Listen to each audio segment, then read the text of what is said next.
Willkommen. Willkommen zur langsamen Reise dieser Nacht. Nimm dir einen Moment, bevor irgendetwas anderes geschieht, und lass deinen Körper dort ankommen, wo er gerade ruht. Das Kissen unter deinem Kopf, das Gewicht der Decke, die stille Form des Raumes um dich herum. Es gibt nichts, was du jetzt tun musst. Nichts, woran du dich erinnern müsstest. Nichts, was du entscheiden müsstest. Die Stunden hinter dir dürfen abfallen, wie Blätter, die von einem langsamen Ast auf langsames Wasser hinabtreiben. Und die Stunden vor dir warten, geduldig wie Stein, bis zum Morgen.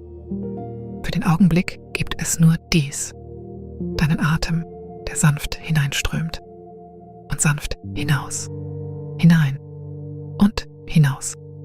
Lass deinen Kiefer weich werden. Lass deine Schultern ein wenig tiefer ins Bett sinken. Lass die kleinen Muskeln rund um deine Augen sich lösen, als läge eine warme Hand leicht auf deiner Stirn. Heute Nacht wirst du reisen, aber nur auf die Weise, wie der Geist reist, wenn er schon halb im Schlaf ist. Langsam, ohne Anstrengung. Du wirst eine weite, stille Flussmündung besuchen, an der die Klippen selbst in einem tiefen, ineinander verschwimmenden Akkord singen und an der eine gütige Schnitzerin namens Oressa in den Abend hinausrudert, um sie zu stimmen. Du wirst in gewisser Weise mit ihr im Boot sitzen. Du wirst hören, was sie hört. Du wirst den warmen Honigduft ihres Bienenwachses riechen und die kühle, brackige Luft, die über das Wasser gleitet. Du wirst die Maserung des sonnenwarmen Sandsteins unter deiner Hand spüren. Du musst der Geschichte nicht aufmerksam folgen. Du musst dir keine Namen merken. Wenn deine Aufmerksamkeit abschweift, ist das gut. Wenn du einschläfst, bevor Oressa ihre Arbeit beendet hat, ist auch das gut. Die Mündung wird ohne dich weiter summen, genau wie sie es immer getan hat. Und du darfst in ihrem Klang ruhen. Atme langsam ein und lass es noch langsamer wieder hinaus. Stell dir nun vor, dass der Raum um dich herum an seinen Rändern weich wird. Die Wände verlieren ihre Schärfe. Die Decke löst sich, sanft, in einen weiten Dämmerhimmel auf. Der Boden wird zu einem glatten, sonnenwarmen Vorsprung aus blassem Sandstein, der sich zum Wasser hin neigt. Und die Luft verändert sich. Sie ist nun kühler. Sie trägt den feinen, salzig-süßen Geschmack von Mündungsdunst. Sie trägt einen Hauch von Flusslilie und darunter das stetige, tiefe Summen des Steins. Du bist dort, schon jetzt, ohne dich überhaupt bewegt zu haben. Lass die Reise beginnen. Du stehst oben auf einer langen, sanft geneigten Sandsteinrampe und blickst über die weite Mündung eines Flusses, dort, wo er auf das Meer trifft. Das Licht ist das weiche, sich vertiefende Gold eines Abends, der es mit nichts besonders eilig hat. Der Himmel über dir hat nahe am Horizont die Farbe blasser Aprikose und höher oben ein langsames, dämmeriges Blau, in dem der erste schwache Stern gerade erst erwägt, sich zu zeigen. Unter dir öffnet sich die Mündung, weiter, als du vielleicht erwartet hättest, und stiller. Das Wasser ist glasklar an den ruhigen Stellen und sanft geriffelt dort, wo die Tide sich zurück zum Meer schiebt.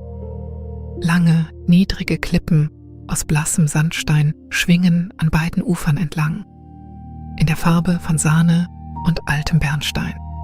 Hier und da von weicheren Bändern aus Rosa und Rost durchzogen. Und die Klippen sind voller Höhlungen.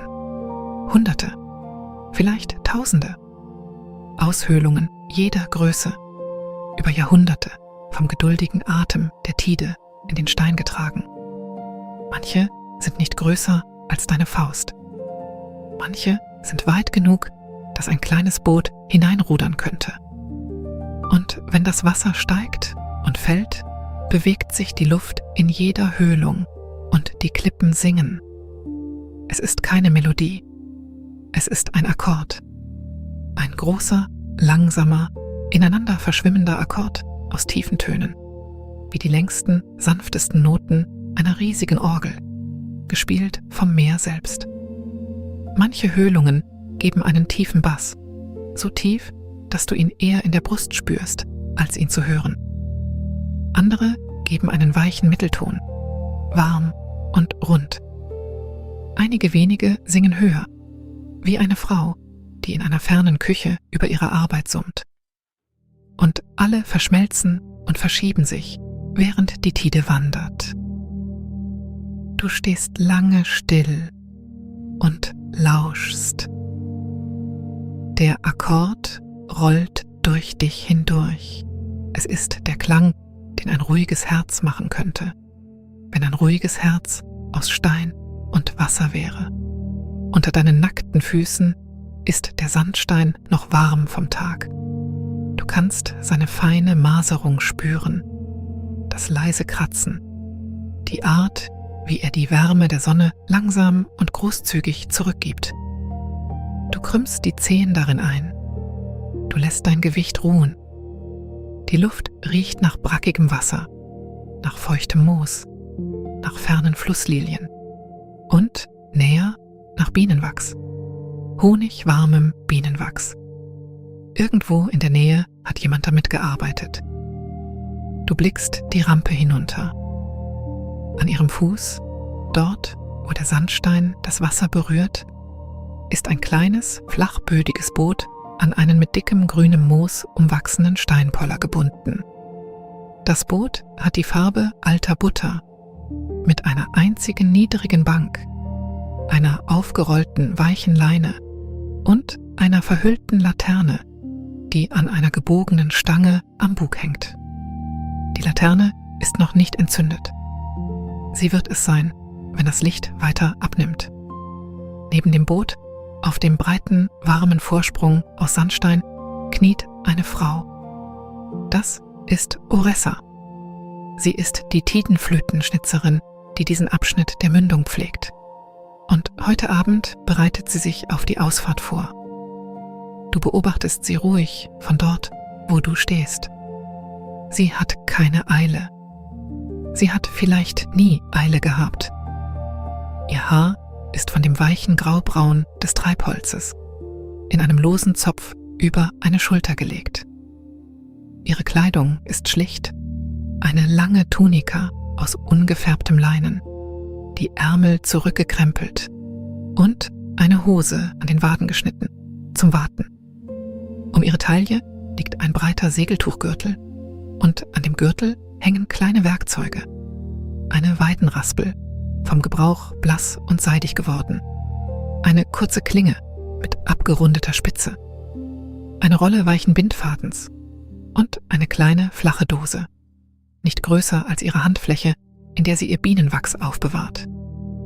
Sie summt, sehr leise, in derselben tiefen Tonart wie die Klippen.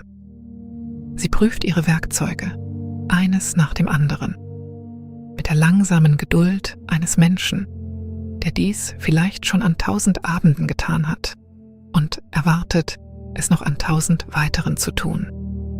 Du gehst die Rampe hinunter. Der warme Stein gleitet unter deinen Füßen vorbei. Als du näher kommst, blickt Oressa auf und nickt dir kurz und freundlich zu. Sie spricht nicht. Sie muss es nicht. Sie weist nur mit einer offenen Hand zum Boot hin, als wollte sie sagen, es ist Platz. Es ist immer Platz. Du steigst ein. Das Boot schaukelt einmal, sanft, und beruhigt sich dann. Du setzt dich an den Bug, neben die noch unentzündete Laterne, mit dem Rücken an die weiche Rundung des Vorderstevens. Oressa löst das bemooste Tau vom Poller, lässt es gleiten und steigt am Heck ein. Sie hebt ein einziges langes Ruder auf und legt es quer über ihre Knie. Einen Augenblick lang bewegt sich keiner von euch. Das Boot treibt frei auf der langsam ablaufenden Tide und die Klippen um euch herum beginnen, ihre Abendstimme anzunehmen. Der Akkord vertieft sich. Du spürst ihn durch das Holz des Bootes. Du spürst ihn unter deinen Fußsohlen. Oressa taucht ihr Ruder ein. Ein langsamer Zug. Dann eine Pause. Dann noch einer. Das Boot gleitet hinaus, der ersten der Klippen entgegen, die sie heute Nacht stimmen wird. Das Wasser unter dir ist dunkelgrün und sehr klar. Du kannst weit hinunter sehen, die wogenden Bänder des langen Flussgrases, die sich mit der Tide wiegen. Du kannst kleine silberne Fische sehen, nicht größer als Münzen, die in trägen Schwärmen dahintreiben. Du kannst die bleichen Formen der Steine am Grund sehen, wie die Rücken schlafender Tiere. Die Luft auf deinem Gesicht ist kühl und feucht und schmeckt schwach nach Salz. Nur ganz schwach. Dies ist schließlich ein Mündungsarm, weder Fluss noch Meer, sondern ein langsames Gespräch zwischen beiden. Das Salz ist nur ein Flüstern. Der Fluss ist die stetigere Stimme. Oressa rudert zuerst zur westlichen Klippe, wo die letzte Wärme der Sonne noch auf dem Stein ruht. Sie summt wieder, jetzt tiefer, lauschend im Fortgang. Hin und wieder hört sie auf zu rudern und legt eine Hand hinters Ohr, dreht den Kopf hierhin und dorthin, siebt den Akkord. Sie lauscht nach dem flachen Ton, nach der Höhlung, die über die langen, warmen Monate hinweg ein wenig verstimmt ist. Du lauschst mit ihr. Zuerst scheint der Akkord vollkommen ganz. Eine große, langsame, atmende Harmonie. Doch wenn dein Ohr sich einpegelt, beginnst du zu bemerken, ja, dort, an der westlichen Wand, zieht ein Ton ein wenig nach. Er ist nicht falsch, er ist nur müde, wie eine Sängerin am Ende eines langen Nachmittags. Oressa nickt nur einmal und wendet das Boot dorthin. Die Klippe steigt langsam zu deiner Linken auf, während das Boot herantreibt. Sie ist höher, als sie von oben aussah, vielleicht 3 oder 4 Mal so hoch wie du. Und ihre Wand ist gepockt und gekräuselt mit Höhlungen. Manche der Höhlungen sind dunkel im Inneren, manche glimmen schwach in grünem Licht. Das sind die beschatteten Buchten, in denen Phosphorgarnelen leben, klein wie Reiskörner, die in langsamen, geduldigen Rhythmen an- und ausblinken. Du beobachtest sie, während das Boot vorübergleitet. Ein grüner Funke, dann Dunkelheit, dann ein grüner Funke in einer anderen Höhlung, dann 2, dann wieder Dunkelheit. Sie signalisieren nichts Bestimmtes. Sie sind einfach, so wie die Sterne es tun. Oressa bringt das Boot an einer breiten, niedrigen Höhlung zur Ruhe, etwa einen Armeslang über der Wasserlinie. Sie schlingt ihr Seil um einen kleinen, natürlichen Knauf aus Sandstein und bindet es mit einem leichten Knoten fest. Das Boot klopft, ganz sanft, an die Klippe. Ein gedämpftes, hölzernes Tock. Dann Stille. Dann ein weiteres, weiches Tock, wenn die Tide das Boot ein- und ausatmet. Sie beugt sich zur Höhlung und legt das Ohr an sie. Sie lauscht. Sie schließt die Augen. Du hörst, ganz nah jetzt, den Ton, den diese bestimmte Höhlung gibt. Ein weiches, rundes Summen, irgendwo in der Mitte des Akkords. Er ist beinahe richtig, aber er sackt, ganz leise, am Ende jedes Atems. Oressa öffnet die kleine flache Dose an ihrem Gürtel. Darin ist ein Stück Bienenwachs, von der Farbe alten Goldes, glatt und abgenutzt. Sein honigwarmer Duft steigt in die kühle Luft. Du atmest ihn ein. Es ist einer der wärmsten, gütigsten Düfte der Welt. Er riecht nach Sommernachmittagen. Er riecht nach Geduld. Er riecht nach langer, langsamer, gut getaner Arbeit. Sie zwickt ein kleines Stück zwischen ihren Fingern ab und rollt es sanft in ihre Handfläche, wärmt es. Das Wachs wird weich. Sie rollt es zu einem dünnen, gleichmäßigen Strang. Dann beugt sie sich in die Höhlung und drückt das Wachs mit großer Sorgfalt an einen inneren Rand der Öffnung, verengt die Kammer um Haaresbreite. Sie setzt sich zurück. Sie lauscht. Die Höhlung summt wieder. Der Ton ist jetzt runder, voller. Er sackt nicht mehr. Er ruht, stetig, an seinem Platz im Akkord. Oressa lächelt, ganz klein, ganz für sich, und tätschelt einmal den Sandstein, so wie man die Schulter eines alten Freundes tätscheln würde. Dann löst sie das Seil und das Boot treibt weiter. Du lässt dich ein wenig tiefer gegen den Bug sinken. Die Laterne über dir schwankt leicht mit der Bewegung des Bootes, doch sie ist noch nicht angezündet. Der Abend ist noch hell genug. Der Himmel ist von Aprikose zu einem tieferen Rosé übergegangen und die Klippen nehmen diese Farbe an ihren Spitzen auf. Du treibst. Eine Weile hält Oressa nicht an. Sie lässt die Strömung das Boot langsam an der westlichen Wand entlang tragen. Sie lauscht, den Kopf nur leicht geneigt. Der Akkord rollt an dir vorbei, Höhlung um Höhlung. Jede fügt ihren eigenen Ton hinzu. Der tiefe Bass aus den größten Höhlen, tief genug, um ihn in den Rippen zu spüren. Das runde mittlere Summen aus den mittleren Höhlungen. Die weicheren, höheren Stimmen aus den kleinen, wie das Klingen ferner Glocken unter Wasser gehalten. Du merkst nach einer Weile, dass du aufgehört hast, dem Akkord mit dem Verstand zu folgen. Du lässt ihn einfach in deinen Ohren sein, lässt ihn einfach in deiner Brust sein, lässt ihn einfach in dem weichen Raum hinter deinen Augen sein. Das ist gut. Das ist richtig. Unter dem Boot, im klaren, grünen Wasser, bewegt sich eine Kolonie kleiner, blasser Krebse langsam über einen Sims aus versunkenem Stein. Sie sind nicht größer als Eicheln und Cremefarben. Sie laufen seitwärts, auf ihre geduldige Seitwärtsart und picken vorsichtig an Algenstücken. Sie haben keine Eile. Nichts, was sie brauchen, geht irgendwo hin. Du beobachtest sie einen langen, ruhigen Augenblick lang. Das Boot treibt über ihnen und sie beachten es nicht. Oressa hebt den Kopf. Ein weiterer flacher Ton. Sie dreht das Ruder, nur leicht, und das Boot gleitet wieder zur Klippe hinüber. Diese Höhlung ist kleiner als die letzte. Ihre Öffnung ist halbmondförmig, nicht breiter als ein Speiseteller. Im Inneren kannst du gerade eine Wölbung feuchten Sandsteins erkennen, dunkel und glatt. Oressa beugt sich vor und legt das Ohr an. Sie runzelt die Stirn, ganz leicht, nicht aus Missfallen, sondern aus Konzentration. Der Ton hier ist nicht flach, weil die Kammer zu weit wäre.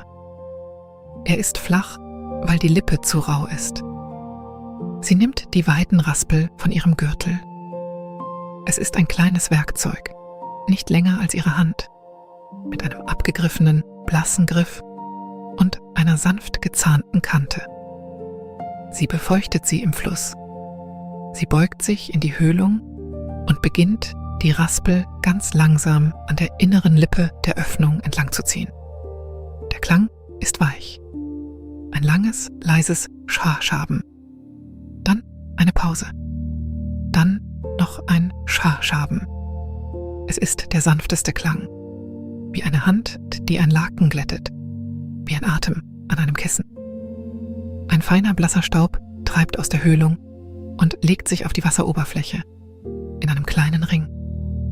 Der Staub fängt das letzte Sonnenlicht ein und glüht einen Augenblick lang golden. Dann sinkt er hinab, langsam wie Schnee. Oressa raspelt und hält inne und raspelt. Sie prüft den Ton. Sie raspelt erneut. Sie hält inne. Du spürst, wie deine Lider schwer werden. Das weiche Schar von Weide auf feuchtem Sandstein ist ein Klang, den dein Körper irgendwie als sicher erkennt, als zugedeckt, als nichts muss getan werden. Der Akkord steigt um dich herum auf. Ein voller Atemzug der Tide, ein voller Atemzug des Steins. Ein und aus. Oressa setzt sich zurück. Die Höhlung summt ihren neuen Ton. Klar, rund, wahr. Sie nickt einmal. Sie steckt die Raspel zurück in ihren Gürtel. Sie löst das Seil. Das Boot treibt weiter. Der Abend vertieft sich. Das Rosa entlang der Klippenränder verblasst langsam zu einem sanften Violett. Im Osten sammeln sich weitere Sterne, zart wie Krümel auf einem dunklen Tuch. Das Wasser unter dem Boot wirkt nun dunkler und das grüne Licht der Phosphorgarnelen in den beschatteten Höhlungen erscheint im Gegensatz heller. Oressa greift hinauf und hebt die Laterne von ihrem Haken. Sie öffnet die kleine Glastür. Im Inneren befindet sich eine dicke Bienenwachskerze und neben dem Docht ein winziger Feuerstein und ein Stahl an einer Schnur. Sie schlägt den Feuerstein an. Einmal, zweimal. Ein kleiner Funke fängt den Docht. Eine weiche, bernsteinfarbene Flamme stabilisiert sich, warm und rund, hinter dem Glas. Sie schließt die Tür und hängt die Laterne wieder auf. Sie schwingt einmal an ihrem Haken. Dann kommt sie zur Ruhe. Das Licht, das sie spendet, ist klein, aber großzügig. Es sammelt sich Bernsteinfarben auf dem feuchten Sandstein der nächsten Klippe, hebt die zarte Maserung hervor, die Rundungen, die kleinen Vorsprünge, auf denen Moos wächst. Es funkelt auf der Oberfläche des Flusses in kleinen hellen Stichen. Es wärmt deine Hände, wenn du sie hochhältst. Du betrachtest deine eigenen Hände im Laternenlicht. Sie sehen sanft aus. Sie sehen aus wie die Hände eines Menschen, der es nicht eilig hat. Sie sehen aus wie die Hände eines Menschen, um den gut gesorgt wird. Oressa stößt das Boot wieder ab. Ein Ruderschlag. Eine Pause. Noch ein Ruderschlag. Du gleitest an der Klippe entlang.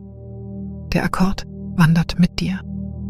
Im Laternenlicht sehen die Höhlungen im Sandstein aus wie schlafende Gesichter, wie die halb geöffneten Münder geduldiger Träumer. Jede atmet ihren eigenen langsamen Ton. Jede ist Teil eines Liedes, das in der einen oder anderen Form schon so lange weitergeht, wie der Fluss seinen Weg zum Meer findet. Du denkst, wobei es nicht wirklich Denken ist, eher das sanfte Wenden eines Blattes, dass du ein kleiner, lauschender Teil von etwas sehr Altem und sehr Gütigem bist. Und dann lässt du auch diesen Gedanken los. Oressa hält wieder an. Diesmal verteut sie nicht. Stattdessen lässt sie das Boot sanft an der Klippe ruhen. Sie beugt sich vor und greift mit bloßer Hand in eine Höhlung.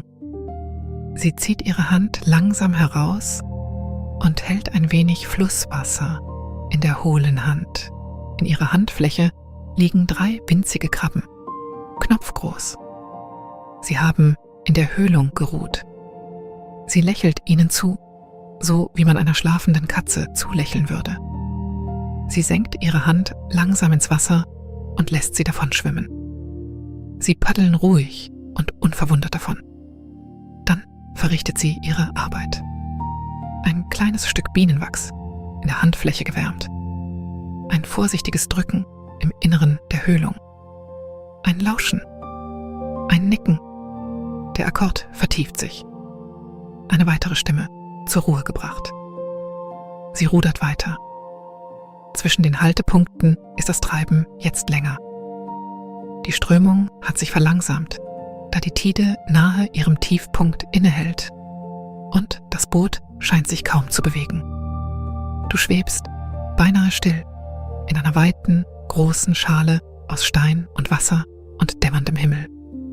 Über dir sind die ersten richtigen Sterne erschienen. Sie sind klein und geduldig. Sie flackern weniger, als dass sie atmen. Sehr langsam, wie die Klippen. Ein heller Stern, tief im Westen, wirft einen sanften silbernen Schein aufs Wasser. Du blickst lange zu ihm hinauf. Du spürst, wie deine Augenlider weicher werden. Dein Kiefer ist gelöst. Deine Schultern sind schwer auf eine gute Art, so wie sie schwer sind, wenn ein langer Tag sanft abgelegt wurde. Die Laterne schwingt. Das Boot stößt leise an einen moosgepolsterten Poller, den du nicht bemerkt hattest. Ein kleiner, in die Klippe gehauen, von Oressa und den anderen Schnitzerinnen benutzt, wenn sie innehalten wollen. Tok, tok, tok. Oressa lässt ihr Ruder ruhen. Sie braucht jetzt nicht zu rudern. Die Tide wird sie mit der Zeit dorthin tragen, wohin sie als nächstes muss. Sie nimmt ein kleines, eingewickeltes Päckchen aus einem Korb zu ihren Füßen. Sie entfaltet das Tuch. Darin sind ein Laib weiches braunes Brot, ein kleines Stück hellen Käse und ein paar Apfelscheiben. Sie bricht das Brot in 2 Hälften und hält dir eine Hälfte hin. Du nimmst sie behutsam entgegen. Das Brot ist dicht und leicht süßlich. Es schmeckt nach Honig und Hafer und etwas leicht Kräuterartigem. Vielleicht Fenchel, vielleicht Lavendel. Der Käse ist kühl und weich. Der Apfel ist knackig, mit einer kaum merklichen Säure. Du isst langsam. Jeder Bissen dauert lange. Du fühlst dich nicht gehetzt. Oressa ist auch langsam. Ihr Blick gleitet über das Wasser. Sie summt wieder, sehr leise zwischen den Bissen. Der Akkord rollt um dich herum weiter. Um sie herum. Um die kleine Insel aus Laternenlicht, zu der das Boot geworden ist. Als du fertig bist, gießt sie ein wenig Wasser aus einer Tonflasche in eine kleine Tasse und reicht sie dir. Das Wasser ist kalt und klar und schmeckt nach Stein. Du trinkst es langsam. Du gibst die Tasse zurück. Sie wischt sie am Tuch ab und verstaut sie. Sie faltet das Tuch. Sie stellt den Korb zurück zu ihren Füßen. Sie nimmt das Ruder auf. Ein langsamer Ruderschlag. Eine Pause. Noch einer. Das Boot beginnt wieder zu treiben. Sie rudert nun zur östlichen Seite der Mündung, wo das Moos dichter wächst und die Höhlungen älter sind. Diese Höhlungen geben die tiefsten Töne, die großen, tiefen Bässe, die du mehr fühlst als hörst. Während das Boot das offene Wasser überquert, verschiebt sich der Akkord in deinen Ohren, als würdest du von einer Seite einer riesigen stillen Halle zur anderen gehen. Du lässt eine Hand durchs kühle Wasser gleiten. Es fühlt sich seidig an, brackig, nur eine Spur schwerer als reines Flusswasser. Ein paar Flusslilien treiben vorbei, blassgelb. Ihre Blütenblätter beginnen sich schon für die Nacht zu schließen. Eine treibt nah genug heran, um sie zu berühren. Du lässt deine Finger über ihre glatte, wachsartige Oberfläche streifen. Sie wippt einmal sanft und gleitet davon. Die östliche Klippe erhebt sich vor dir. Sie ist höher als die westliche und dunkler. Der Sandstein hier ist älter, tiefer in der Farbe, fast in der Tönung von geröstetem Brot. Am Moos wächst in langen grünen Vorhängen ihr Gesicht hinab und kleine Farne nisten in den höheren Spalten. Die größten Höhlungen hier sind groß genug, um hineinzurudern. Und Oressa wendet das Boot nach einem Moment des Lauschens auf eine zu. Du gleitest durch einen weiten, niedrigen Bogen in eine hohle Kammer im Inneren der Klippe. Das Laternenlicht glüht an den gewölbten Wänden. Das Wasser drinnen ist sehr still. Die Luft ist kühl und feucht und riecht nach Moos und altem Stein. Der Basston hier ist gewaltig. Ein langsames Summen, das aus den Wänden selbst zu kommen scheint. Aus dem Wasser, aus der Luft selbst. Du fühlst es in deiner Brust, in deinem Kiefer, in in den kleinen Knochen hinter deinen Ohren. Es ist nicht laut, es ist nur tief. Es ist der Klang, den ein Berg vielleicht machen würde, wenn ein Berg träumte. Oressa lässt das Boot in der Mitte der Kammer ruhen. Sie lauscht, die Augen halb geschlossen. Der Ton ist rein, keine Stimmung nötig. Sie ruht einfach eine Weile hier, im großen, tiefen Summen. Und du ruhst mit ihr. Das Laternenlicht spiegelt sich im stillen Wasser unter dir und im feuchten Sandstein über dir und in den kleinen Tropfen, die sich von Zeit zu Zeit an der Decke sammeln und fallen. Jeder Tropfen macht ein kleines, klares Plip. Jedes Plip ist Teil des Akkords, auf seine Weise. Du hast das Gefühl, du könntest hier die Augen schließen und für immer bleiben. Aber Oressa nimmt nach einer langen Weile ihr Ruder wieder auf. Ein langsamer Zug. Das Boot gleitet aus der Kammer hinaus, zurück in die weitere Mündung. Der tiefe Ton verklingt hinter dir, doch du spürst ihn noch leise in der Brust. Sie rudert weiter. Nun hat die Flut gekehrt. Ganz sanft beginnt sie zurückzukommen. Du spürst, wie das Boot von der weichsten Strömung flussaufwärts getragen wird. Du musst nicht dagegen rudern. Du musst es nur geschehen lassen. Das Licht ist zu einem tiefen Blau-Violett gedämpft. Die Laterne ist das Wärmste auf der Welt. Ihr bernsteinfarbener Schein sammelt sich um dich und Oressa, und die Klippen gleiten zu beiden Seiten vorbei, lauschend. Ihr passiert eine lange Kolonie von Phosphorgarnelen in einer schattigen Mulde. Sie blinken in langsamen Wellen.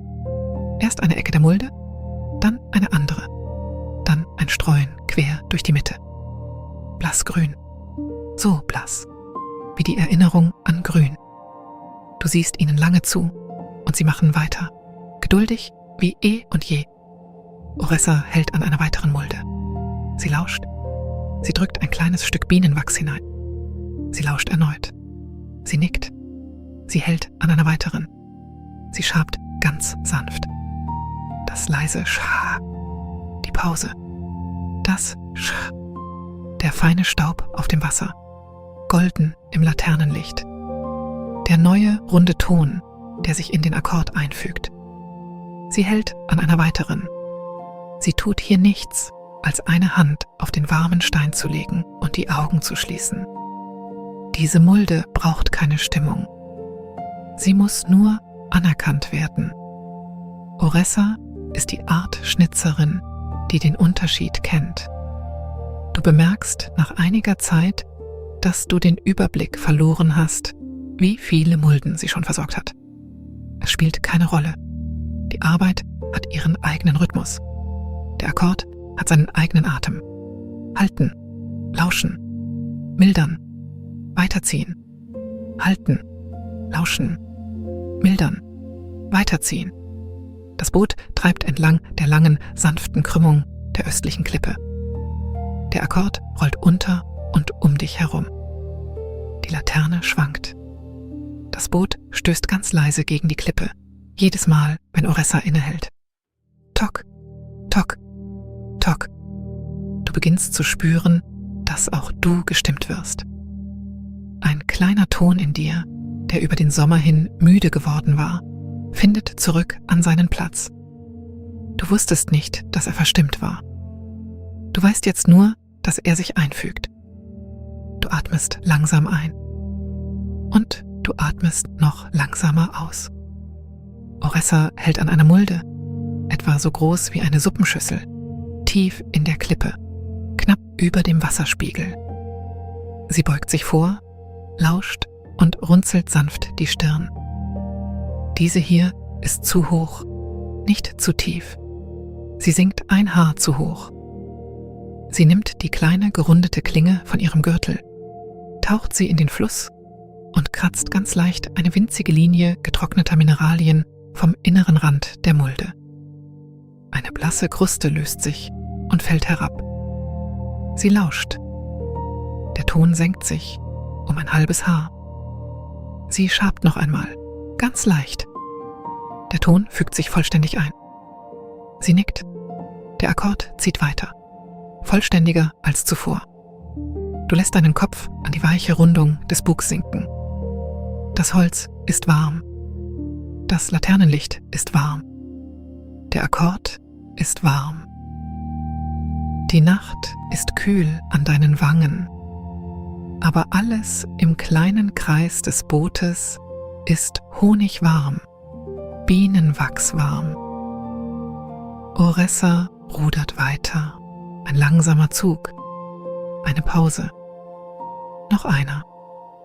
Sie summt jetzt, fast zu leise, um es zu hören. Es ist die Art Summen, die ein Mensch macht, wenn er zufrieden ist. Wenn seine Hände tun, was seine Hände gern tun, wenn der Abend gütig ist.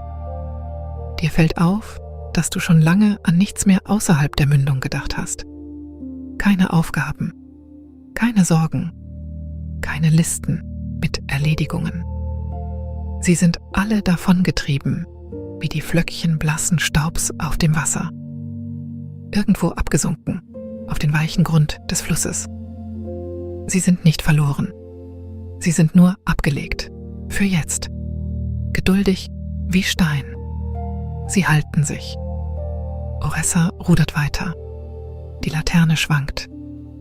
Sie lenkt das Boot nun zu einer kleinen natürlichen Bucht, einer ruhigen Krümmung in der Klippe, wo das Wasser ganz still steht und wo sich ein breiter, glatter Sims aus Sandstein sanft aus dem Fluss erhebt, wie eine niedrige, warme Bank. Hier wird sie die Nacht beenden. Das ist ihr Ruheplatz. Sie bringt das Boot längsseits des Simses. Sie bindet das Seil an einen niedrigen, moosbewachsenen Poller, der eigens dafür in den Stein gesetzt ist. Das Boot stößt leise an. Tok, tok. Dann kommt es zur Ruhe. Sie steigt langsam auf den warmen Sims hinaus. Sie wendet sich um und reicht dir eine Hand. Du nimmst sie. Ihre Handfläche ist warm und trocken und ruhig. Auch du steigst aus. Der Sandstein unter deinen nackten Füßen ist noch warm. Erstaunlich warm, nach der kühlen Luft der Mündung. Er hat den ganzen Tag Sonne gesammelt. Und nun gibt er diese Sonne langsam wieder ab, in die Sohlen deiner Füße. Du spürst sie, deine Waden, hinaufwandern. Du spürst, wie sie sich in deine Knie schmiegt.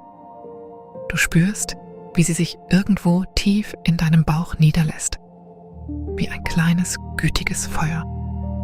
Oressa hängt die Laterne ab und stellt sie behutsam am Kopf des Simses ab, auf einem kleinen, natürlichen Vorsprung. Ihr bernsteinfarbenes Licht ergießt sich über den Stein. Es hebt die feine Maserung hervor, die zarten rosa Adern, die glatten Mulden, die langer Gebrauch geformt hat. Sie kniet sich nieder und legt auf einem gefalteten Tuch einen kleinen Holzbecher, einen Tonkrug und ein weiches Tuch aus. Aus dem Tonkrug gießt sie warmes Wasser, irgendwie noch warm, gehalten vom Stein, in den Becher. Sie reicht ihn dir. Du trinkst. Es ist leicht kräuterig, gesüßt mit einem faden Honig. Vielleicht Kamille, Linde, etwas Sanftes. Du trinkst langsam. Du spürst die Wärme durch deine Brust ziehen. Du spürst, wie sie sich niederlässt. Auch Oressa trinkt. Sie spült den Becher im Fluss, trocknet ihn und verstaut ihn. Sie breitet das Tuch auf dem Sims aus, ein breites, weiches, ungefärbtes Tuch, und streicht es mit beiden Händen glatt. Sie deutet mit offener Hand an, dass du hier ruhen darfst, dass dieser warme Stein deiner ist, solange du ihn brauchst, dass sie in der Nähe sitzen, lauschen, die Laterne hüten und über den Akkord wachen wird. Du legst dich auf das Tuch. Der Sandstein ist warm unter deinen Schultern, warm unter deinem Kreuz, warm unter deinen Waden. Du spürst seine Maserung durch das Tuch, fein und stetig. Du spürst seine langsame, geduldige Wärme. Du lässt deine Hände an deinen Seiten ruhen. Handflächen nach oben, Finger sanft gekrümmt. Über dir ist der Himmel jetzt voller Sterne. So viele, sanft und mild, verstreut über ein tiefes Blauschwarz. Keiner von ihnen hat es eilig. Alle Teil eines viel größeren, viel älteren Akkords, gesungen in einer Tonart, die zu langsam für deine Ohren ist, aber leise spürbar irgendwo hinter deinen Augen. Du atmest ein, langsam. Du atmest aus, noch langsamer. Die Klippen summen rings um dich. Der Akkord ist nun vollständig.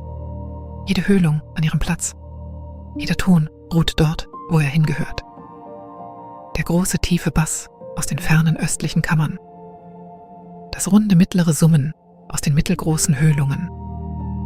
Die sanften hohen Töne aus den kleinen wie ferne Glocken unter Wasser. Alles bewegt sich, langsam, mit dem Atem der zurückkehrenden Flut. Du kannst den Akkord im Stein unter dir spüren. Er vibriert, ganz sanft, durch deine Schultern, durch deinen Rücken, durch deine Hüften. Es ist keine laute Vibration. Es ist das leiseste denkbare Summen. Wie ein großes, ruhiges Tier, das ganz nah bei dir schläft und langsam atmet. Du fühlst dich gehalten und du fühlst dich leicht gewiegt, ohne jede Bewegung. Oressa sitzt am Kopfende des Felsvorsprungs, nahe der Laterne. Sie hat ein kleines Stück weiches Holz hervorgeholt, Treibholz vielleicht, oder Weide, und ein kleines Messer. Sie schnitzt, ganz behutsam. Du kannst die kleinen, weichen Geräusche hören. Ein langsamer Span löst sich. Eine Pause. Noch ein langsamer Span. Eine Pause. Es ist das sanfteste Geräusch. Es vermischt sich mit dem Akkord, mit dem weichen Rauschen der Flut, die in die Klippenhöhlungen hinein und hinaus gleitet, mit dem gelegentlichen Plip eines Wassertropfens irgendwo in einer fernen Kammer, mit dem langsamen Klopfen des Boots gegen seinen bemoosten Poller. Tock, tock. Du kannst noch immer das Bienenwachs aus ihrer Dose riechen. Du kannst das Moos riechen. Du kannst die kühle, brackige Luft riechen. Du kannst, ganz leise, die salzig-süße Mündungsmistluft auf deinen Lippen schmecken. Das bernsteinfarbene Licht der Laterne liegt sanft auf deinen geschlossenen Lidern. Du bemerkst, dass deine Augen sich geschlossen haben. Du erinnerst dich nicht daran, sie geschlossen zu haben. Es ist in Ordnung. Lass sie geschlossen. Der Akkord rollt weiter. Ein und aus. Du spürst, wie dein Atem beginnt, sich der Flut anzugleichen. Nicht absichtlich, einfach von selbst. Ein, wenn die Flut in die Höhlungen atmet. Aus, wenn sie zurückatmet. Ein und aus. Ein und aus. Oressa summt. Leise. So leise. Du denkst irgendwo ganz weit weg daran, wie gütig es ist, dass es Menschen auf der Welt gibt, deren Arbeit es ist, dem Stein zuzuhören und ihn am Singen zu halten. Wie gütig es ist, dass der Fluss die Klippen zu Flöten geformt hat. Wie gütig es ist, dass die Flut sich entschieden hat, immer wieder zu kommen und zu gehen, zu kommen und zu gehen. Jahrhundert um geduldiges Jahrhundert. Aber das sind nicht wirklich Gedanken. Es sind nur weiche Gestalten, die vorüberziehen wie die Flusslilien. Du spürst den warmen Sandstein unter deinen Schultern. Du spürst das Tuch unter dir. Du spürst das sanfte Glühen der Laterne. Du spürst den langsamen Akkord im Stein. Du fühlst dich sicher. Wirklich. Tief. Sicher.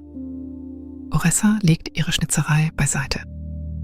Sie schließt die Tür der Laterne ein wenig, sodass das Licht etwas gedämpfter wird.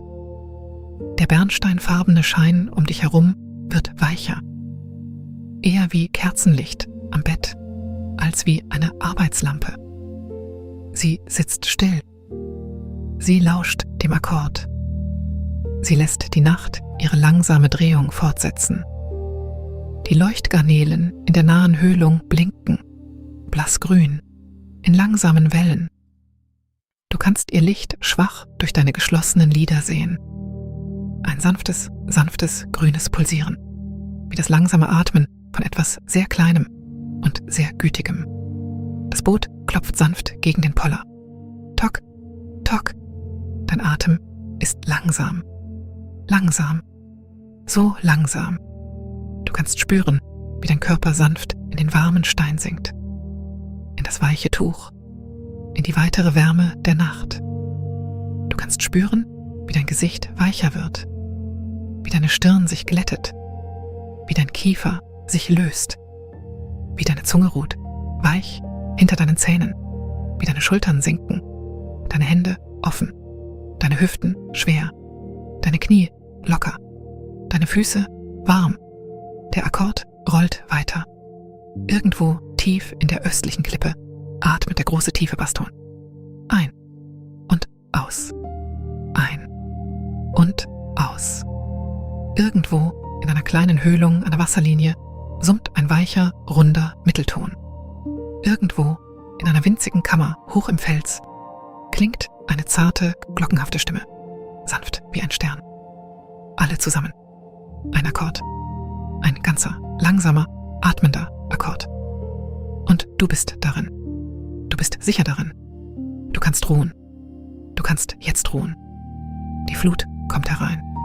Die Klippen singen. Oressa sitzt in der Nähe, geduldig wie Stein. Die Laterne ist warm. Die Nacht ist weit. Der Himmel ist voller weicher Sterne. Es gibt nichts, was du tun musst. Nichts zu stimmen. Nichts zu erinnern. Nichts zu tragen. Nur dies. Nur die Wärme unter dir. Nur den langsamen Akkord um dich herum. Nur den kleinen Honigduft von Bienenwachs. Nur das sanfte bernsteinfarbene Licht.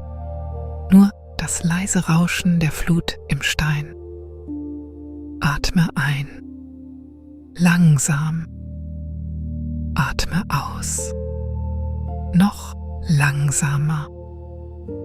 Der Akkord wird tiefer. Die Laterne dämmert ab. Die Sterne kreisen ganz langsam über dir. Du bist gehalten. Du bist gehalten. Du bist warm. Du bist sicher. Du kannst loslassen. Du kannst jetzt loslassen. Sanft. So sanft.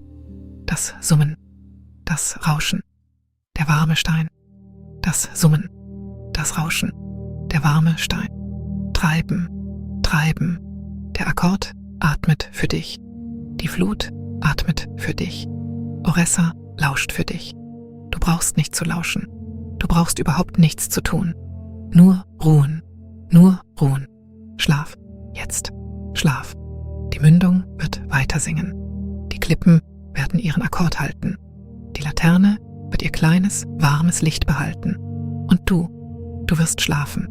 Sanft. So sanft. So warm. So still. So still. Die Art von Stille, die nicht leer ist. Die Art von Stille, die voll ist. Voll kleiner, langsamer Klänge. Voll warmen Lichts. Voll Atem. Deines Atems. Des Atems der Flut. Des Atems der Klippen. Alle bewegen sich im selben langsamen Takt. Ein und aus. Ein und aus. Die Laterne flackert nur einmal, so wie ein schläfriges Auge blinzelt. Dann beruhigt sie sich wieder. Stetig, warm, bernsteinfarben. Der Honigduft des Bienenwachses ist nun so sanft, dass er aus dir selbst zu kommen scheint. Als wärst du selbst den ganzen Abend in einem kleinen warmen Glas aufbewahrt worden. Als wärst du selbst die Kerze. Als wärst du selbst das sanfte Glühen. Der Akkord um dich herum verschiebt sich, ganz leicht. Einer der tiefen Töne im Fels ist weicher geworden. Einer der hohen Glockentöne ist etwas leiser geworden, als würde auch er sich dem Schlaf entgegensenken. Der mittlere Ton an der Wasserlinie summt weiter. Geduldig und rund und warm. Es ist genug. Mehr als genug. Oressa, irgendwo in der Nähe, atmet einen langen, langsamen Atemzug. Du hörst ihn so, wie du eine Freundin im Nebenzimmer hören würdest. Nah, still. Sie verlangt nichts von dir. Die Decke unter dir ist warm, dort, wo dein Körper sie gewärmt hat. Der Stein unter der Decke ist warm, dort, wo die Sonne des Tages ihn gewärmt hat. Der ganze Felsvorsprung scheint die Hitze des langen, langsamen Nachmittags zu halten und sie dir zurückzugeben, langsam, die ganze Nacht hindurch. Du brauchst nichts zu halten, du brauchst nichts zu denken.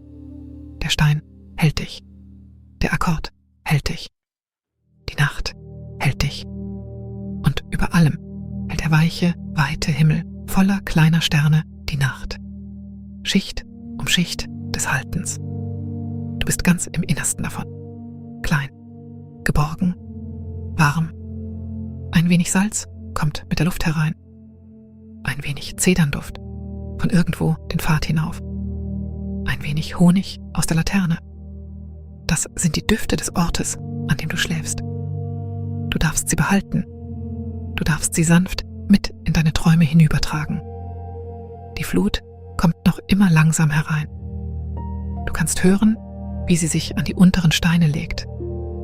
Eine sanfte Falte. Dann noch eine. Dann noch eine. Jede Falte ein wenig näher als die vorherige. Jede Falte ein wenig leiser als die vorherige. Das Wasser kennt die Form der Klippen. Die Klippen kennen die Form des Wassers. Sie lernen einander seit sehr langer Zeit. Heute Nacht ist nur eine weitere Nacht dieses langen, geduldigen Lernens. Und du bist ein Gast darin. Ein stiller Gast. Ein willkommener Gast. Oressa hat eine kleine Tasse mit warmem Wasser an den Rand der Decke gestellt. Du musst nichts davon trinken. Du musst nicht danach greifen. Sie steht nur dort, für alle Fälle. Eine kleine Freundlichkeit, in Reichweite zurückgelassen. Der Dampf steigt in einer dünnen, langsamen Linie auf und verschwindet. Eine kleine Freundlichkeit, in Reichweite zurückgelassen. Die Welt heute Nacht ist voll von kleinen Freundlichkeiten, in Reichweite zurückgelassen. Die Laterne, die Decke, die Tasse, die geduldige Gegenwart Oressas in der Nähe, der langsame Akkord der Klippen, das sanfte Rauschen der Flut, der weite Himmel, die kleinen Sterne. Jedes davon eine Freundlichkeit. Jedes wartet, ohne Eile, ob du es bemerkst oder nicht. Du musst sie nicht bemerken. Sie werden trotzdem da sein. Irgendwo weit draußen in der Mündung erhebt sich ein einzelner tiefer Ton aus dem Wasser. Es ist der tiefste Ton bisher. Ein langer, langsamer Klangatem, der herübergerollt kommt von dort, wo der Fluss das Meer trifft. Er bewegt sich durch den Akkord wie eine Hand, die eine Decke glatt streicht. Alles legt sich noch ein wenig mehr, nachdem er vorübergezogen ist. Du legst dich noch ein wenig mehr, nachdem er vorübergezogen ist. Deine Schultern sind jetzt schwerer. Deine Hände sind schwerer. Dein Kiefer ist weich. Deine Stirn ist weich. Der kleine Raum zwischen deinen Augenbrauen ist weich. Es gibt nichts, was du in deinem Gesicht hältst. Nichts, was du in deinen Händen hältst.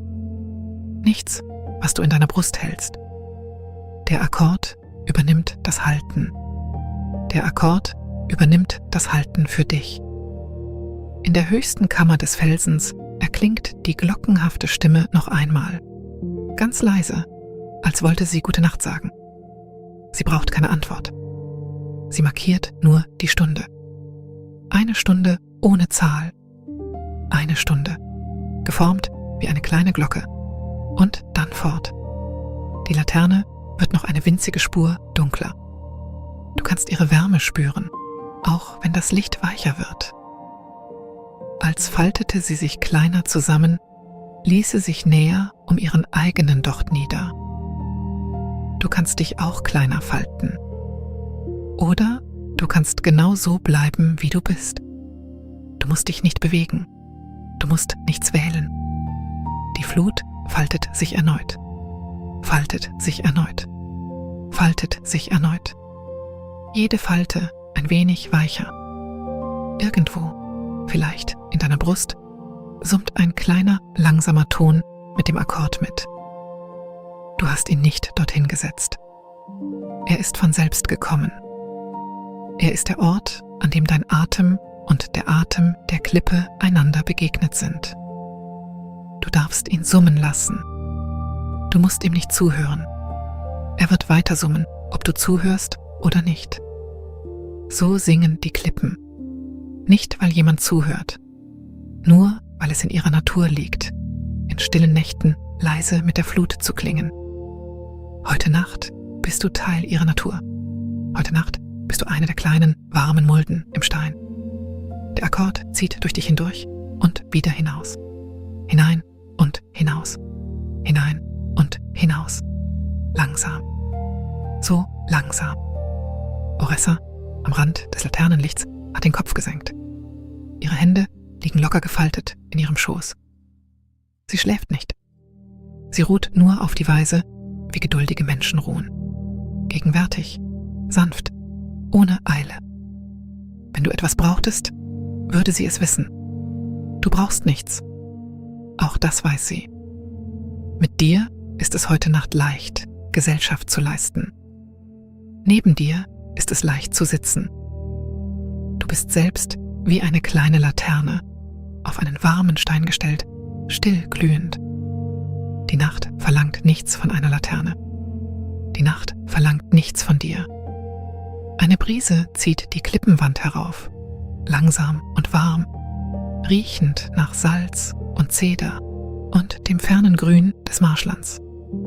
Sie hebt den Rand deiner Decke einmal sanft an und legt ihn wieder ab, als sähe sie nach dir, als deckte sie dich zu.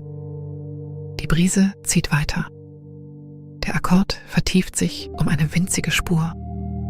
Irgendwo tiefer in der Klippe ist der runde mittlere Ton fast zu einem Flüstern weich geworden. Du kannst ihn mehr spüren als hören. Ein warmes, tiefes Summen ganz am Grund der Nacht. Ein warmes, tiefes Summen ganz an deinem Grund.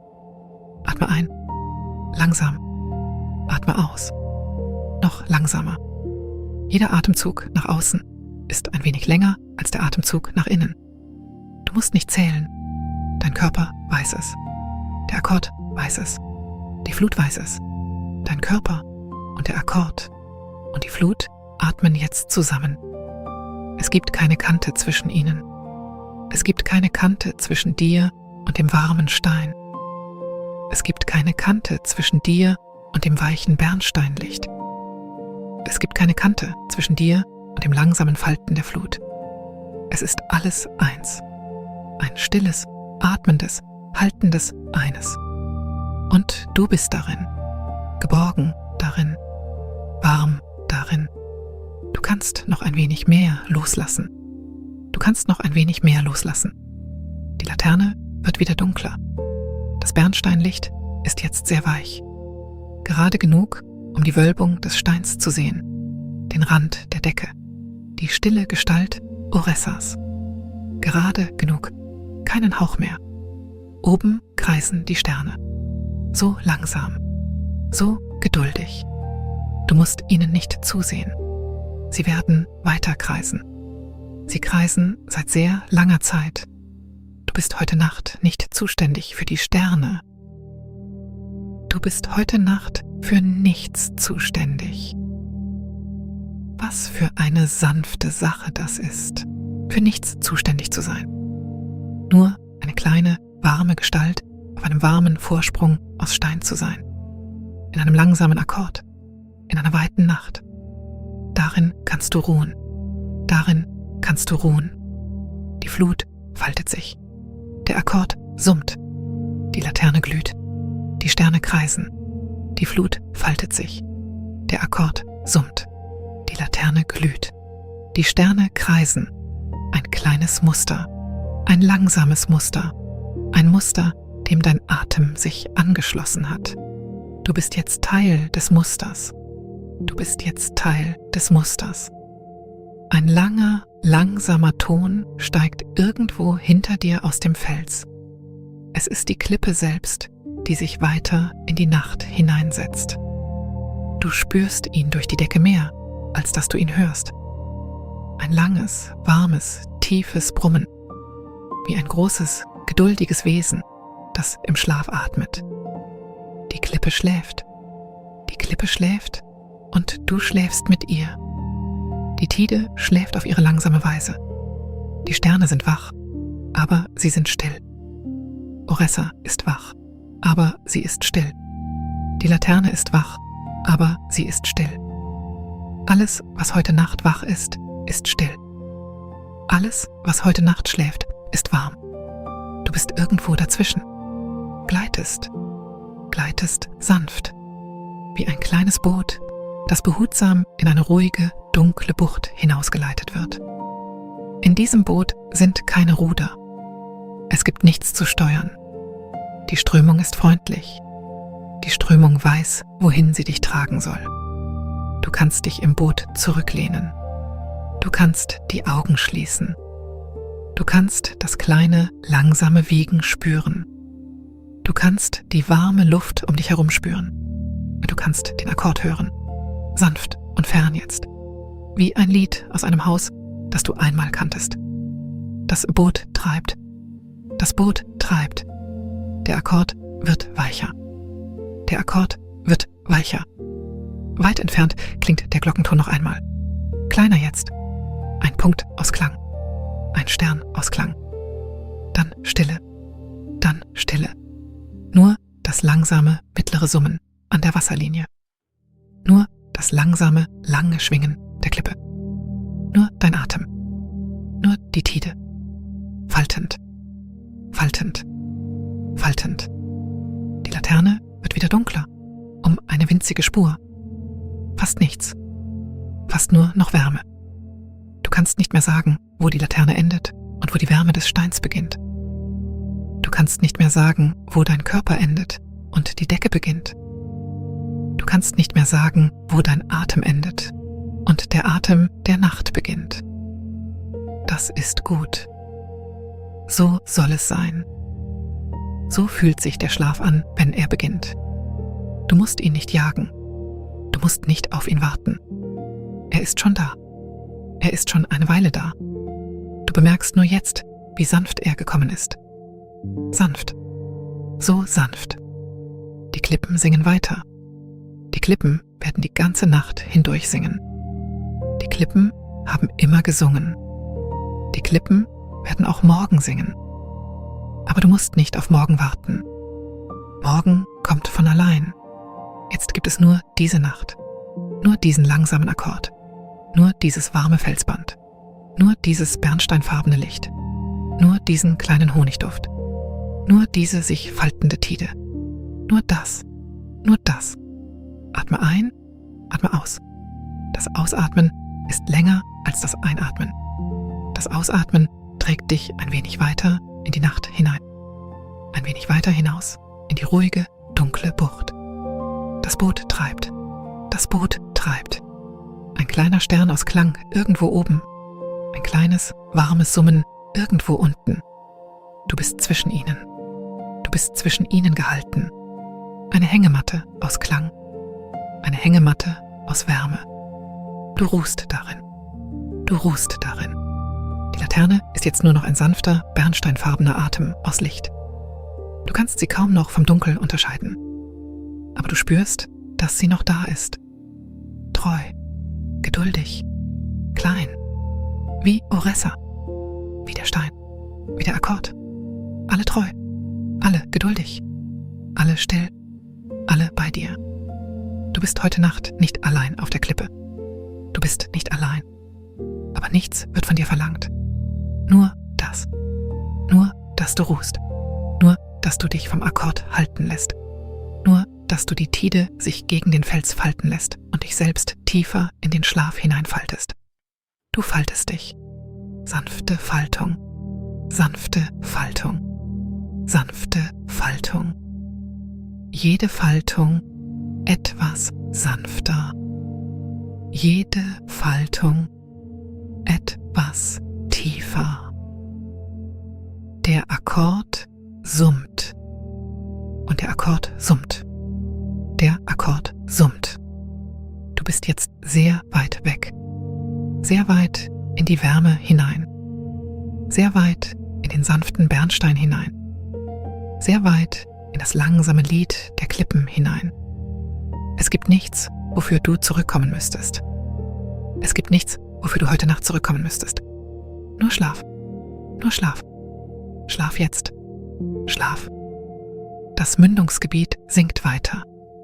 Die Klippen halten ihren Akkord. Die Laterne hält ihr kleines, warmes Licht. Oressa hält ihre stille Wache. Und du treibst weiter. Sanft, sanft. Hinaus ins Sanfte. Hinaus ins Warme. Hinaus in den Akkord. Das Boot treibt weiter. Das Wasser darunter ist dunkel und ruhig und warm. Es gibt keinen Wind. Es gibt keine Eile. Es gibt nur den langen, langsamen Atem der Bucht. Die Bucht atmet für dich. Die Klippen atmen für dich. Die Sterne atmen für dich in ihrem langsamen Kreisen. Du musst gar nicht atmen, nur dass dein Körper in seiner stillen Weisheit weiteratmet. Ein, aus, ein, aus. Jedes Mal langsamer, jedes Mal sanfter. Der Akkord wird mit jedem Atemzug weicher. Die Laterne wird mit jedem Atemzug weicher. Die Welt wird mit jedem Atemzug weicher. Sanft, sanft, sanft. Ein langes, warmes Schwingen aus der Klippe. Eine lange, warme Faltung aus der Tide. Ein langer, warmer Atem aus dir. Alles eines. Alles eines. Du bist Teil der Klippe. Du bist Teil der Tide. Du bist Teil der Nacht. Du bist Teil des Akkords. Du kannst dich Teil sein lassen. Du kannst dich Teil sein lassen. Du brauchst heute Nacht keinen Namen. Du brauchst heute Nacht keine Gestalt. Du brauchst dich nicht zu erinnern, woher du kommst oder wohin du gehst. Nur hier, nur jetzt, nur das. Die Wärme unter dir, der Akkord um dich, der sanfte Bernstein über dir, der weite Himmel über dir, Schicht um Schicht, hält, hält, hält. Du bist gehalten, du bist gehalten, du bist gehalten. Du darfst schlafen, du darfst schlafen, du darfst schlafen. Die Laterne ist fast bis auf Glut heruntergedämmt. Nur noch ein Faden warmen Lichts. Gerade genug, um zu wissen, dass sie noch da ist. Oressa atmet langsam in der Nähe. Langsam, so langsam. Die Klippen atmen mit ihr. Die Tide atmet mit ihnen. Du atmest mit ihnen allen. Ein langsamer Atemzug. Ein langsamer Atemzug. Ein langsamer Atemzug. Der Akkord ist jetzt kaum noch da. Ein warmes Summen, ganz am Rand des Hörens. Ein warmes Summen, ganz am Rand des Fühlens. Du bist ganz am Rand des Wachseins. Du bist ganz am Rand des Schlafs. Und der Rand ist weich. Der Rand ist warm. Der Rand heißt dich willkommen. Du kannst ihn überschreiten, wann immer du möchtest. Du kannst ihn jetzt überschreiten. Das Boot treibt ein wenig weiter. Der Akkord wird ein wenig weicher. Die Laterne flackert. Einmal sanft. Dann ruht sie. Dann ruht sie. Dann ruht sie. Sanft. So sanft. So warm. So still. Die Klippen singen weiter. Weit entfernt jetzt. Die Tide faltet sich weiter. Weit entfernt jetzt. Die Laterne glüht weiter. Weit entfernt jetzt. Oressa hält ihre stille Wache. Weit entfernt jetzt. Und du bist hier. Du bist sicher. Du bist warm. Du bist gehalten. Du schläfst. Du schläfst. Schlaf. Schlaf. Schlaf. Gute Nacht. Gute Nacht. Gute Nacht.